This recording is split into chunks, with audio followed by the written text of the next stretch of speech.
এখন মিজো ভিলেজে আছি। বিভিন্ন রকম গাছ আছে। কি কি গাছ আছে আপনারা যদি নাম জানেন কমেন্টে জানাবেন।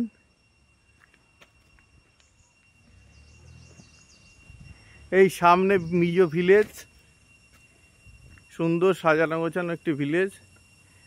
আমরা কিছু গাছের ছবি তোলার চেষ্টা করছি।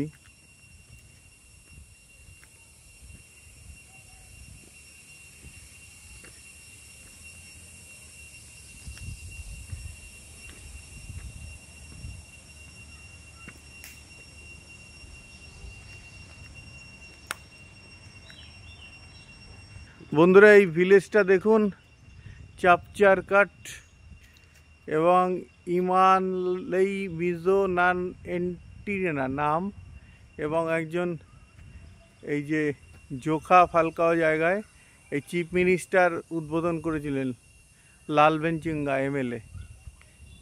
Adviser to chief minister, MLA এটার উদ্বোধন করেছিলেন, ইনাগুরেট করেছিলেন। এটা পর্যটকদের জন্য সুন্দরভাবে সাজিয়ে গুছিয়ে রাখা হয়েছে।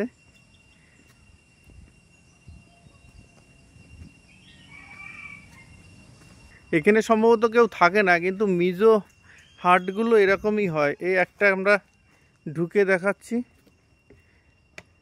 আপনারা ঠিক এই ভিউ থেকে পাহাড়েরও একটা আইডিয়া পেয়ে যাবেন আমরা হিলের কতটা উপরে আছি দেখুন। আর এই যে এখানে আমার সাথে আমাদের দাদা আছে, এই সামনে। দাদা একটু হাই করে দাও। হ্যালো। বিশ্বনাথ দা এয়ারফোর্স অফিসার ছিলেন। আমরা এই সামনে আরো কয়েকটা হাট দেখতে পাচ্ছি। এটা আসলে পর্যটকদের জন্য করে রাখা রয়েছে। Blacksmith force, blacksmith house. আর এটা হচ্ছে কমনার্স হাউস। ওটা ব্ল্যাক স্মিথদের হাউস, এটা কমনার্সদের হাউস। এটা মুখিয়াদের ঘর, মুখিয়ার ঘর যে। এখানে শিকার করা কিছু মাথা আমরা দেখতে পাচ্ছি। এখানে এরা এইটাই কোনো মানে খাবার টাবার তৈরি করার জন্য যেগুলো, এখানে বিভিন্ন রকম মাথা রয়েছে। ওদের হাতের কিছু ব্যাগ, হরিণ। এটা নীলগাই বাইসন টাইপের কিছু দেখুন।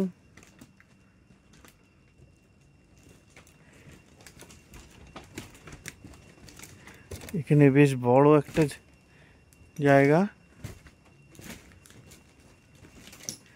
এখানে ওদের রান্নার কিছু রাখা রয়েছে। উপরে হয়তো কিছু ঝুড়ি। এখানে থাকার দেখুন একটা বেড, এখানে বেড।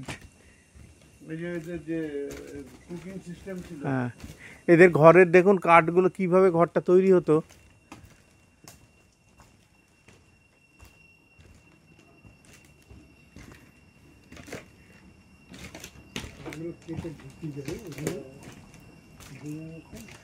এখানে ওদের কিছু নিজস্ব স্টাইলে কিন্তু ঘরগুলো তৈরি করা। আমাদের ওখানে এভাবে ঘর তৈরি হয় না।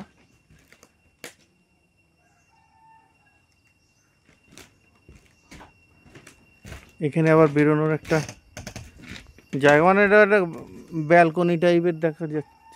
এখানে হয়তো সিঁড়ি ছিল আগে, সিঁড়ি রাখেনি। এপাশ দিয়ে একটা ঘর দেখা যাচ্ছে।